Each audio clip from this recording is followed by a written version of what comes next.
If I may finish, sir, I allow you to finish. I asked you a question. And I'm trying to answer. I didn't make an accusation. Mr. Chairman, Mr. Chairman, answer the question. I should have an allowed. Hey, patriots. Welcome back to the channel, where we break down the chaos in Washington and call out what the mainstream media won't. Today, I just watched some wild footage from the Senate Judiciary Committee. Listen, if you care about truth, transparency, and the future of this country, you're going to want to stick around because you're not going to believe how some of these senators are behaving and what they're really trying to do behind the scenes. Clerk will call the roll. No, Mr. Chairman, I think I'd just like to be recognized. I know Senator Durbin and Senator Whitehouse, who outrank me on this committee, have asked to be recognized as well. I don't want to pick a fight with Mr. Booker either, but I made a motion. Is my motion in order, Mr. Chairman? Yeah, your motion is. Could we have a vote, Mr. Chairman? Pretty please. Can I have a vote? Yes. Call the roll. But we clarify, without a discussion on the second-degree amendment? Don't call the roll yet. Without discussion or debate? On the motion? Go ahead, sir. I don't want to jump over the ranking member of the committee. I'll defer. Okay, so I'm reading that Cornyn second degree, and he said a lot of really important things about immigration that are worthy to be discussed. And I'm happy to vote on an immigration bill. I disagree with the death penalty. I will vote my conscience on this. But I want to draw everybody's attention to the first two lines of your second degree. They have nothing to do about immigration. They have nothing to do with the death penalty. I've never seen this before. His first two lines is not to bring up this important issue that should be discussed, debated. Your first two lines are to strike my amendment in its entirety.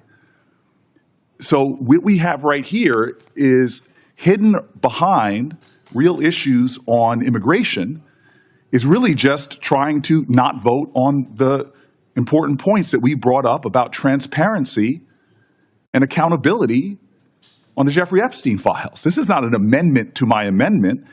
This is an attempt to strike what I have a whole list of prominent Republicans, elected leaders, who want the same thing I want, which is just to have transparency on this matter. Can we vote I've on heard my some of the second degree? comments. If I can finish, Mr. Chairman. Go ahead.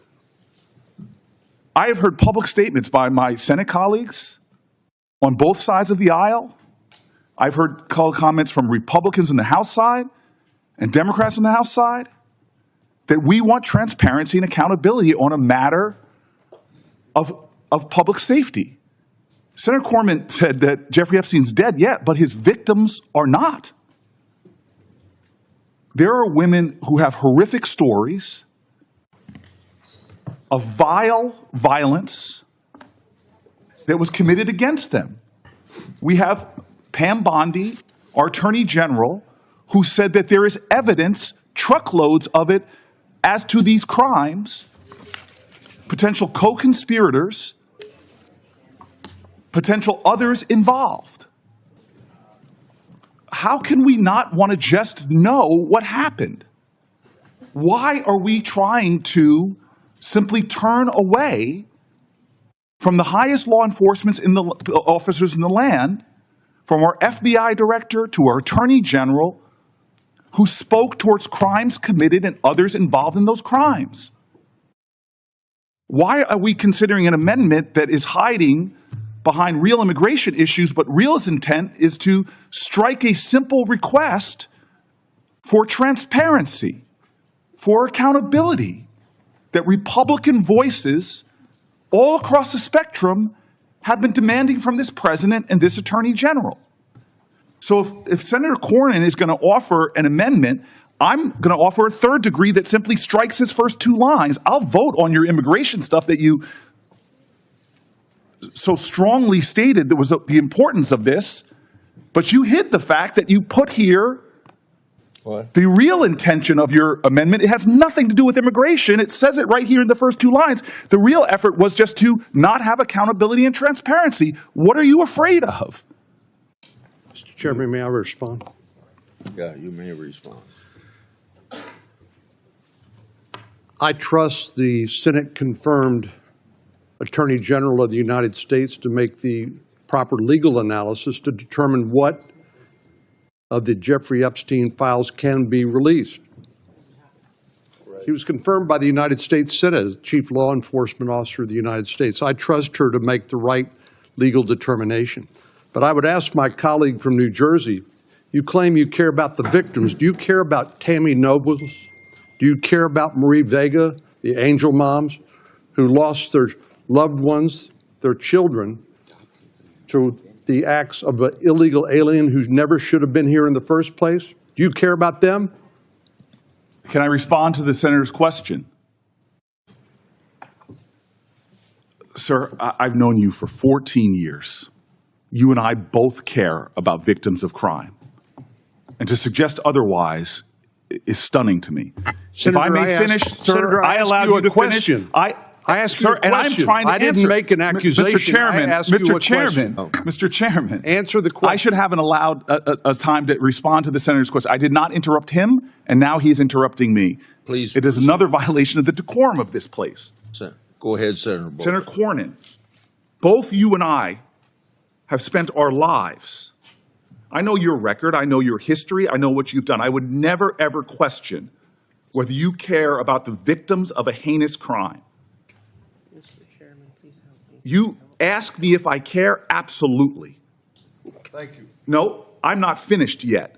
Well, thank you for answering the question. Well, I'm going to answer the question in full. You are not sincere. Let me explain. Sir, he has put an amendment in. Would you allow trying me, to use the horrific nature Would you allow me as sponsor of this bill to Sir, explain? I will not pick a fight with Chuck Grassley in the same way that Chuck Grassley won't pick a fight with me. The reason for his amendment is because your amendment says that this bill that we're working on will not go into effect until we get all these records. And this bill is an opioid bill to help solve some of the drug problems in this country. And we ought to get it passed because it's a bipartisan bill and it's very badly needed. Sir, may I respond? Yes. So I said at the top of my comments, my frustrations, we've said it to your staff, we've said it to others, that when funds like this have been made available so far in the first 6 months, they're clawing back funds from my state. And that's unfair, and I would like to deal with those. We could deal with them. And given that, I am sticking to an amendment that is not controversial. Okay. I know it's not controversial, sir, because I've seen polling literally on Republican channels that the overwhelming majority of Republicans and Democrats want transparency and accountability. That the overwhelming majority of Americans has seen that one of these two things is lies. Is there truckloads full of evidence as to victims of crime not having justice? Have we been lied to? Who are we trying to protect? What are they trying to hide? This is not controversial. We have Republican leaders in Congress calling for the same thing that this amendment calls for. And so for a second degree to be offered to mine, where you're using horrific crimes to hide the real intention of this, if this amendment is so important, just strike the first two lines that strikes my entire amendment. The intention of this is clear. It's to not give the American people accountability, transparency, and truth. That's what we as the Judiciary Committee should be seeking. So I offer a third-degree amendment, preserving every noble thing that the senator from Texas said he wanted. You can't offer third-degree amendment. I can't offer a third degree. Then I ask that we strike the true intention of his amendment, the first two lines. At this stage, you can't offer a third-degree amendment. If there's some way for you to do that, I don't know what it is. Yeah, may I respond? Yes. Briefly? Then we'll have a roll call vote, because I know you folks want to get votes on your amendment. I asked you to withdraw them, and you aren't withdrawing them. So well, I just want to ask a question, Mr. Chairman. In your opinion, would the addition of these amendments to the underlying bipartisan bill jeopardize our ability to pass this underlying bill, anti-opioid bill, out of committee and across the Senate floor and get it enacted into law? Would these amendments jeopardize that I see him jeopardizing it in ways even beyond what you said. So, Because if we pass the legislation with this stuff on, it wouldn't go into effect anyway. Who knows how far down the road? When the president signs a bill, I want it to be effective. that's what I thought, and I appreciate your answering the question. I think the debate that Senator Booker and I have is not something that's going to be resolved today. And so it will continue. So I think regardless of how we act on the underlying bill, that debate will continue, and neither he nor I are giving anything up in terms of our ability to continue to debate this topic. But I'm willing to withdraw my amendment if Senator Booker's willing to withdraw his amendment in the interest of passing this bipartisan anti-opioid bill out of the committee and through the Senate and seeing it enacted into law, and hopefully saving some lives in the process. Senator Booker. Mr. Grassley, sir, I have asked for someone to address my New Jersey concerns for months now. There was an incident in which you got a special carve-out for your state when they froze funds, but I have got no justice for New Jersey. So if you want to postpone this and address my New Jersey concerns about the resources we are not getting, and I know you would do that with me in good faith, I would be happy in our next meeting, but right now I am sticking with my amendment. So here's the setup. We're talking about a critical, bipartisan anti-opioid bill, something everyone in America should support. The opioid crisis is ravaging communities, taking thousands of lives, and it's high time Congress did something serious about it. But instead of uniting to get this bill across the finish line, what do we see? We see grandstanding. We see political games. We see distractions. Asterisk and asterisk, we see a left-wing attempt to hijack the process for their own pet causes. Let's cut through the noise. Senator Cory Booker, Democrat from New Jersey, decided to offer an amendment to force the release of the Jeffrey Epstein files. Now, let's be clear, no one is defending Epstein or his crimes. But what does this have to do with the opioid crisis? Nothing. Absolutely nothing. This is classic Democrat strategy. Throw in unrelated amendments to score headlines and muddy the waters. Booker stands there, acting like he's the champion of transparency and accountability. He claims there's bipartisan support for releasing these files. Well, maybe there is, but this is not the time or the place. This is supposed to be about saving lives from opioids, not virtue signaling about Epstein. If the Democrats were serious about transparency, they'd be demanding the release of the Biden family's business records, too, but you don't see that, do you?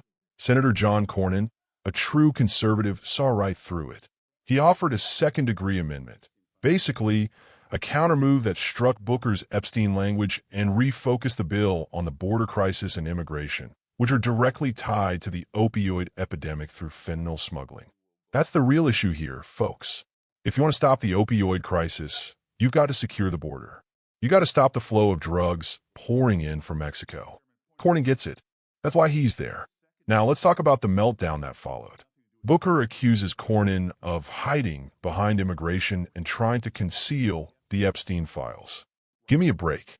The American people aren't stupid, Senator Booker. We know what you're doing. You're trying to derail a bill that will save lives by making it about something else. Something that gets you press coverage, but does nothing for real families suffering from addiction. And then there's the procedural drama. Interruptions, accusations, decorum violations. The left loves to talk about norms and civility, but as soon as they don't get their way, it's chaos. They even threaten the whole bill over this distraction. We almost lost a bipartisan anti-opioid measure because one senator wanted to grandstand about Epstein. That's not leadership. That's self-promotion at the expense of real Americans. Let me also say this. Booker tried to make a stink about New Jersey not getting enough funds. Now, I'm all for every state getting its fair share. But again, this isn't the time to hold the whole country hostage over local pork. Work with your colleagues. Do your job. Don't block a national bill just to score points back home. So what happened in the end? Cornyn's common sense amendment passed, 12-10. That means Booker's Epstein language was struck out. The committee finally moved forward, but only after a lot of wasted time. Even Senator Graham had to step in and play peacemaker.